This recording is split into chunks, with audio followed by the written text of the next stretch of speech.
Morning students. देखिए बेटा, मैंने आपको लता मंगेशकर पढ़ाया था। भारतीय गायिकाओं में बेजोड़ कौन थी? लता मंगेशकर। उसके लेखक कौन थे? कुमार गंधर्व। और मैंने इसका संक्षेप में सार बताया था पाठ का। आपने समझ लिया होगा इस वीडियो को देखकर, एक दो बार आपकी समझ में आ गई होगी पूरी स्टोरी इसकी। ठीक है छात्रों, तो आज हम प्रश्न उत्तर लेकर आए हैं इसके, प्रश्न उत्तर सहित। ठीक है बेटा, तो 25 क्वेश्चन में लेकर आया हूँ। इसे आप अपनी उत्तर पुस्तिका में लिख लेंगे।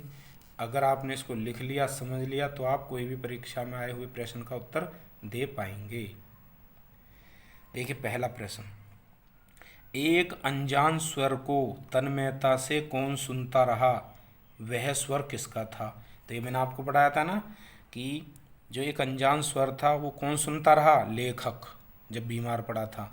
और वो स्वर किसका था? लता मंगेशकर। तो देखिए दोनों आंसर हो गए इसमें। आगे देखिए दूसरा क्वेश्चन, लता मंगेशकर के पिता का क्या नाम है? प्रसिद्ध गायक दीनानाथ मंगेशकर, आया था ये उसमें। आगे देखिए क्वेश्चन नंबर 3, लता मंगेशकर से पहले किस गायिका का बोलबाला था? नूरजहां। आप आसानी से उत्तर दे पाएंगे अगर आपने ठीक से वीडियो को देख लिया। वीडियो नंबर 13 और आज वीडियो नंबर 14 है आपके सामने। आगे देखिए, नूरजहां किसके प्रवेश के साथ बहुत पीछे रह गई थी? यानी किसका प्रवेश हुआ गायकी में? लता मंगेशकर का। तो कहाँ पहुँच गई थी? बहुत पीछे रह गई थी। क्वेश्चन नंबर 5, लता मंगेशकर अगले कितने वर्षों तक सर्वश्रेष्ठ गायिका के रूप में स्थापित हो गई? 50 वर्ष, आया था इसमें। जब इसमें मैंने आपको बताया था कि 50 वर्ष के लिए। आगे क्वेश्चन नंबर 6, लता मंगेशकर के स्वर का महत्व क्या बताया है? कोमलता, निर्मलता और मुग्धता उनके स्वर की मुख्य विशेषता है। आगे देखिए, नूरजहां के स्वर की क्या महत्ता बताई है? मद भरी उठान, नशीली उत्तेजना है उनके स्वर में। 8वां, शास्त्रीय संगीत को सुनने की बजाय लता की मधुर आवाज में कौन सुनना पसंद करता है? आम श्रोता, यानी आम लोग, आम सुनने वाले। लता के स्वर की निर्मलता का मूल कारण क्या है? उनका चरित्र, स्वभाव और दृष्टिकोण। क्वेश्चन नंबर 10, नाद में उच्चार का क्या अर्थ है? उच्चारण में गूंज का होना। एक शब्द की गूंज दूसरे शब्द की गूंज दोनों एक दूसरे में लीन हो जाना, यह विशेषता किसकी है? लता के स्वर की, यानी लता मंगेशकर के स्वर की। कौन से गानों में करुणा और दुख का भाव होता है?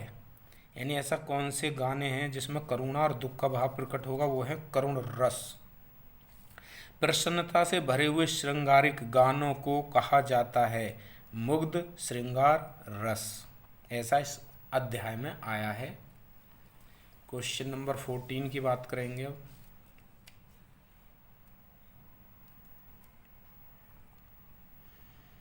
लता ने द्रुत लय यानी तेज लय के गाने के गान क्यों गाए हैं? संगीत दिग्दर्शकों की इच्छा से। किस संगीत के ताल गंभीर, ताल शास्त्र शुद्ध और परिपक्व होते हैं? किसके होते हैं ताल गंभीर, शास्त्र शुद्ध और परिपक्व? वो शास्त्रीय संगीत के होते हैं। कितना समय लगता है इसमें? 3 घंटे बताया है। किस संगीत के ताल आधे सुगम लोचदार होते हैं, यानी बदले जा सकते हैं? वो हैं चित्रपट संगीत। 3 घंटे की महफिल लेखक ने किसे माना है? शास्त्रीय संगीत को। 3 मिनट का गान लेखक ने किसे माना? चित्रपट संगीत को। खानदानी संगीतकार चित्रपट संगीत पर क्या आरोप लगाते हैं? जन रुचि को बिगाड़ दिया है, यानी लोगों के कान बिगाड़ दिए हैं, ऐसा शास्त्रीय संगीत का मानना है, खानदानी शास्त्रीय संगीत के ज्ञाताओं का। किसका विचार है कि चित्रपट संगीत ने लोगों को संगीत के प्रति जागृत किया है? किसका विचार है कि चित्रपट संगीत ने लोगों के संगीत के प्रति जागृत किया है? ये लेखक का मानना है। शास्त्रीय गायकों की कौन सी कमी लेखक को खलती है? शास्त्र शुद्धता, जटिल राग, अपनी हुक्म शाही उन्हें खलती है लेखक को, ऐसा इसमें जो दिखाया है। क्वेश्चन नंबर 22, कौन से संगीत में नए नए प्रयोग की बहुत गुंजाइश है? चित्रपट संगीत में, ये बताया था। चित्रपट संगीत को प्रयोग धर्मिता पर प्रकाश निम्न प्रकार है, यानी कैसे डाला गया प्रयोग दिखाते हैं इसमें। ये क्वेश्चन है, चित्रपट संगीत की प्रयोग धर्मिता पर प्रकाश, कैसे प्रकाश डालिए, ऐसा क्वेश्चन आएगा। तो ये है, नए नए प्रयोग की गुंजाइश है उसमें।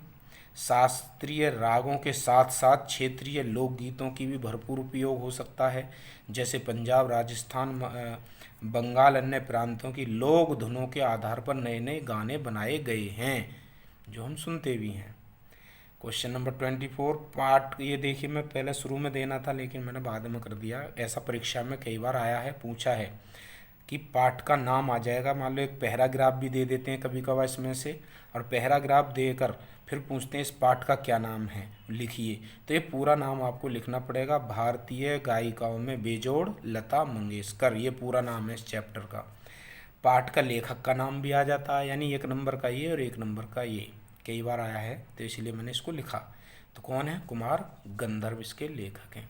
देखिए छात्रों, ये चैप्टर पढ़ने का हमारा क्या तात्पर्य है, क्यों हमने पढ़ा है इसको? एक तो हमें ये पता लगता है कि किसी भी कार्य को करने के लिए हमें कितनी मेहनत करने की आवश्यकता है, और किस तरीके से हम उस कार्य को कर सकते हैं, और किस तरीके से हम अपनी छाप छोड़ सकते हैं किसी कार्य को करते समय। यहाँ पर लता मंगेशकर ने बहुत मेहनत की, उनके पिता का जो कार्य था गाना गाने वाला, तो उन्होंने उसी कार्य को आगे बढ़ाया और बाखूबी बढ़ाया कि वो उससे भी ऊपर निकल गई, और उस समय की प्रसिद्ध, उस समय क्या आज भी इनको सुना जाता है। तो इस चैप्टर से हमें ये सीखने को मिलता है कि लता मंगेशकर का जो गानपन है, जो उन्होंने गाया है, और एक बेजोड़ गायिका है भारतीय जिनका विश्व में नाम है। तो यहाँ पर लेखक ने यही समझाया हमें कि हमें भी इसी प्रकार अगर हम किसी कार्य को करते हैं मेहनत के साथ, तो हम भी ऐसी ऊंचाइयों को छू सकते हैं, और तन और मन से हम उस कार्य को करेंगे, लगन के साथ करेंगे, जैसे लता मंगेशकर ने किया, आज इतनी ऊंचाइयों पर हैं। तो उन्होंने ऐसे कार्य करने के बाद आज वो इतनी प्रसिद्ध हो गई हैं। क्या हम अपने कार्य के प्रति समर्पित हैं? आज हम पढ़ाई कर रहे हैं, क्या अपने कार्य में पूरी लगन से कार्य को कर रहे हैं? अगर हम करेंगे तो उसका परिणाम भी अच्छा ही निकलेगा, और अच्छे अंकों के साथ हम पास भी होंगे। तो उनसे प्रेरणा लेते हुए, लता मंगेशकर से, उनकी बातों को ध्यान रखते हुए, इस चैप्टर का अध्ययन करते हुए, हमें अपने जीवन में भी इन बातों को सीखते हुए अपने जीवन को सर्वोपरि बनाना है, अपना एक अलग नाम प्रदर्शित करना है, चमकाना है। जैसे लता मंगेशकर का नाम हुआ, क्या हमारा नाम भी इस प्रकार किसी कार्य या किसी क्षेत्र में हो सकता है क्या? तो ठीक है छात्रों, अब आपकी समझ में चैप्टर भी आ गया होगा, प्रश्न उत्तर आपकी समझ में आ गए हैं। ये चैप्टर आज समाप्त हो गया, अब मिलते हैं हम नेक्स्ट चैप्टर में। ठीक है छात्रों, आपने वीडियो को बड़े ध्यान से सुना, समझा। अब इसे अपनी उत्तर पुस्तिका में इसके प्रश्न उत्तर लिख लेना, और 1-2 बार वीडियो ज़रूर देखना। अगर आपके पास वितान की किताब है तो उसको भी पढ़ना, नहीं है तो आपको जो पिछला वीडियो 13 नंबर था उसको 1-2 बार ध्यान से सुनना, तो आपकी समझ में ये अध्याय आ जाएगा और प्रश्न उत्तर भी। और फिर इसके बाद आप परीक्षा में आए किसी भी प्रश्न का उत्तर अच्छे प्रकार से लिख पाएंगे। ठीक है छात्रों, मिलते हैं नेक्स्ट वीडियो में। वीडियो देखने के लिए आपका बहुत बहुत धन्यवाद।